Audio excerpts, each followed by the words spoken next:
Hello everybody, today we're gonna read Bhagavad-gita Chapter 3 Karma Yoga. One second. Okay, text 1. Arjuna said, O Janardana, O Keshava, why do you want to engage me in this ghastly warfare?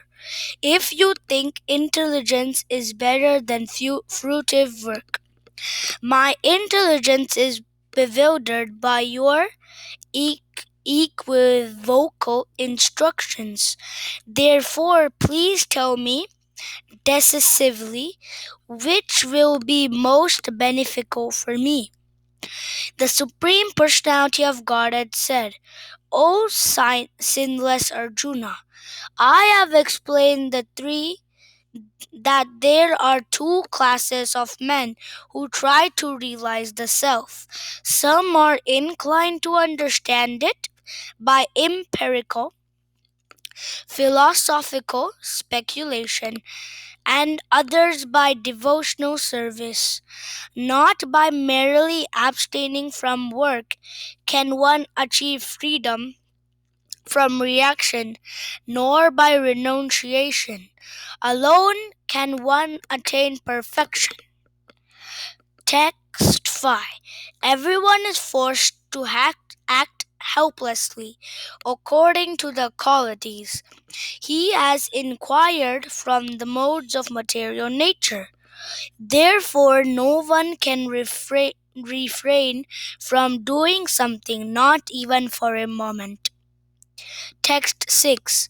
One who restrains the senses of action, but whose mind dwells on sense objects, certainly deludes himself and is called a pretender. Text 7. On the other hand, if a sincere person tries to control the active senses by the mind and begins karma yoga in Krishna conscious without attachment, he is far superior. Text 8. Perform your prescribed duty, for doing so is better than not working. One cannot even maintain one's physical body without work. Text 9. Work done as a sacrifice for Vishnu has to be performed, otherwise work causes bondage in this material world. Therefore, O son of Kunti, perform your prescribed duty for his satisfaction, and in that way you will always remain free from bondage. Text 10. In the beginning of creation, the Lord of all creatures sent forth generations of men and demigods along with sacrifices for Vishnu, and blessed them by saying, Be thou happy by this yajna, sacrifice, because its performance will bestow upon you everything desirable for living happily and achieving liberation. Text 11. The demigods, being pleased by sacrifices, will also please you, and thus by cooperation between men and demigods, prosperity will region for all. Text 12. In charge of the various necessities of life, the demigods, being satisfied by the performance of yajna, sacrifice, will supply all necessities to you. But he who enjoys such gift without offering them to the demigods in return is certainly a thief. Text 13. The devotees of the Lord are released from all kinds of sins because they eat food which is offered first for sacrifices. Others who prepare food for personal sense enjoyment rarely eat only sin. Text 14.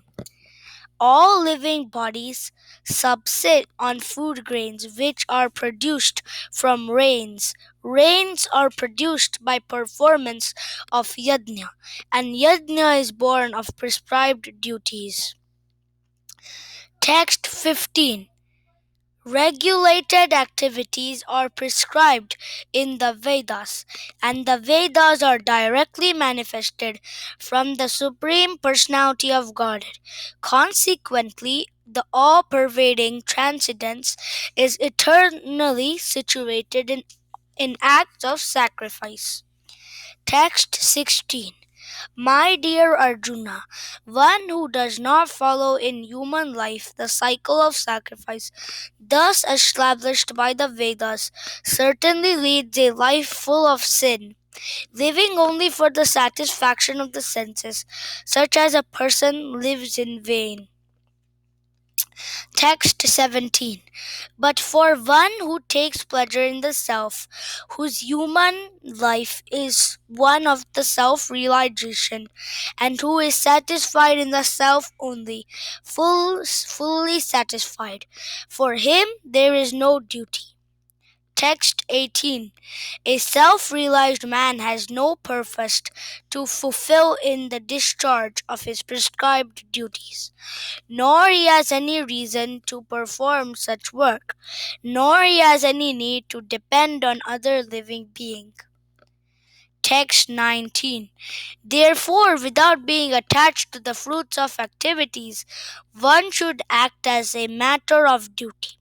For by working without attachment, one attains the supreme. Text 20. Kings such as Janaka attained perfection solely by performing of prescribed duties. Therefore, just for the sake of educating the people in general, you should perform your work. Whatever action, wait 1 second.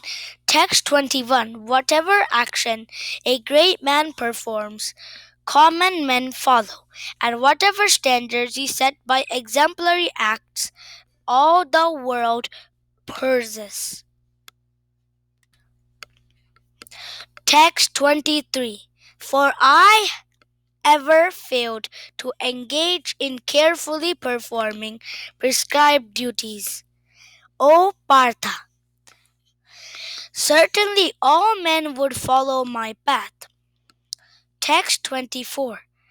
If I did not perform prescribed duties, all these words would be put to renunciation. It would be the cause of creating unwanted population, and I would thereby destroy the peace of all living beings. Text 25. As the ignorant perform their duties with attachment to results, the learned many similarly act, but without attachment for the sake of leading people on the right path.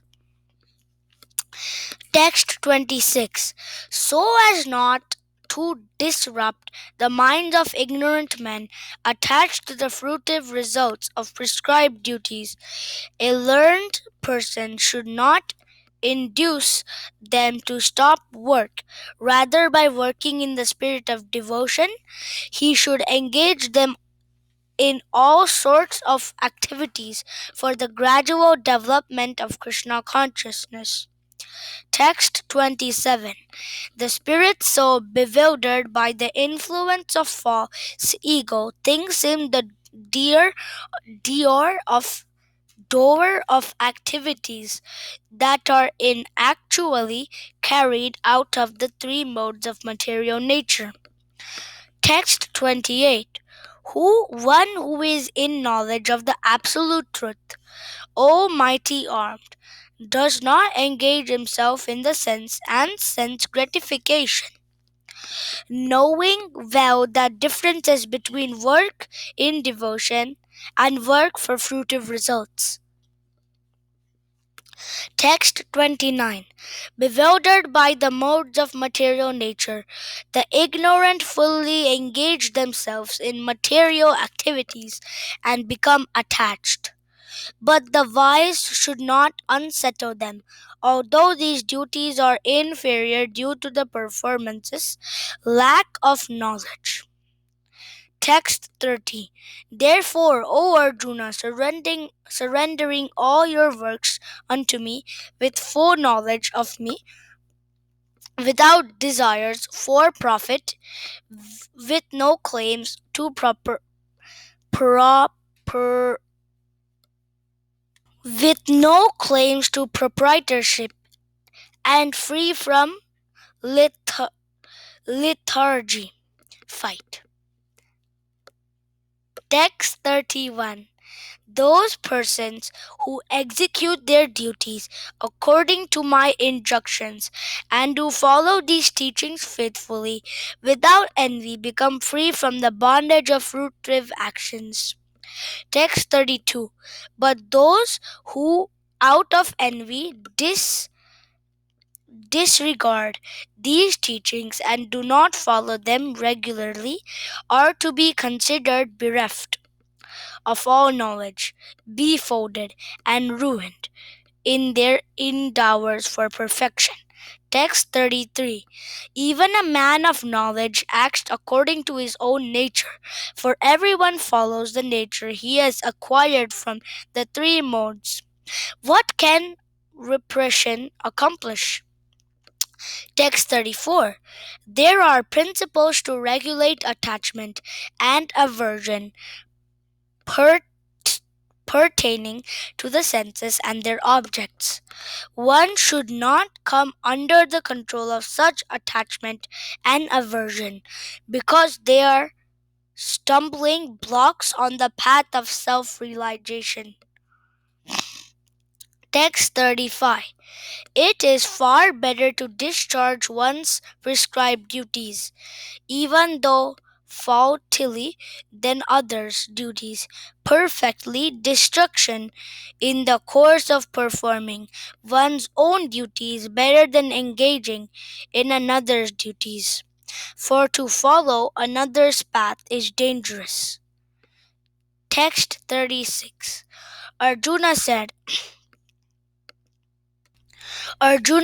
O descendant of Vrishni, by what is one impelled to sinful acts, even unwillingly, as if he engaged by force?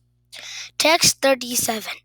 The Supreme Personality of Godhead said, It is lust only, Arjuna, which is born of contact with the material mode of passion and later transformed into wrath, and which is all devouring sinful enemy of this world. Text 38. As fire is covered by smoke, as a mirror is covered by dust, or as the embryo is covered by the womb, the living entity is similarly covered by different degrees of this lust. Text 39. Thus the wise living entity's pure consciousness becomes covered by his eternal enemy in the form of lust, which is never satisfied and which burns like fire. Text 40.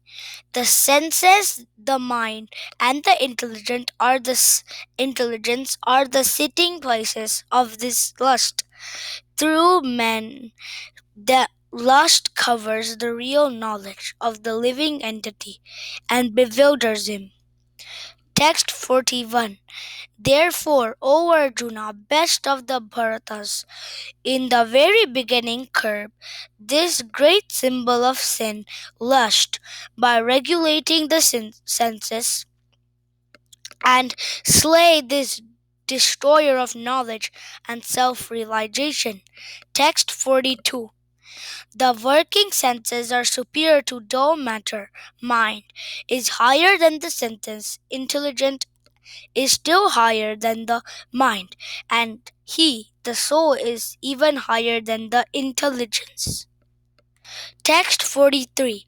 Thus, knowing oneself to be transcendental to the material senses, mind, and intelligence, O mighty armed Arjuna, one should steady the mind by deliberate spiritual intelligence, Krishna consciousness, and thus by spiritual strength conquer this insatisfiable